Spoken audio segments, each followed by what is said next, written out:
بسم اللہ الرحمن الرحیم۔ کیا آپ نے کبھی سوچا ہے کہ خانہ کعبہ کا دروازہ تقریباً ہمیشہ بند کیوں رہتا ہے؟ ہر سال لاکھوں مسلمان حج اور عمرہ کے لیے مکہ مکرمہ جاتے ہیں، لیکن بہت کم لوگوں کو کعبہ کے اندر جانے کا موقع ملتا ہے۔ آخر اس کی وجہ کیا ہے؟ سب سے پہلے یہ جان لیجئے کہ خانہ کعبہ اللہ کا مقدس گھر ہے، جہاں دنیا بھر سے مسلمان عبادت کے لیے آتے ہیں۔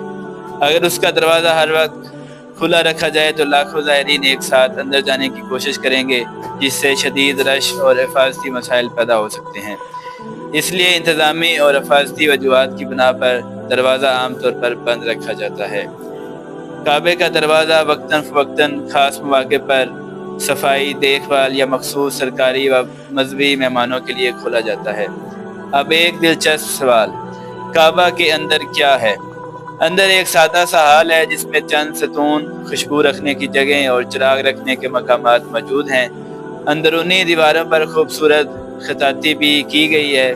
وہاں کوئی قبر یا مستقل عبادت گاہ موجود نہیں ہے۔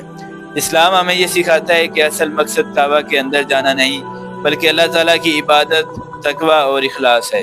اللہ تعالیٰ ہمیں بار بار اپنے گھر کی حاضری نصیب فرمائے، آمین۔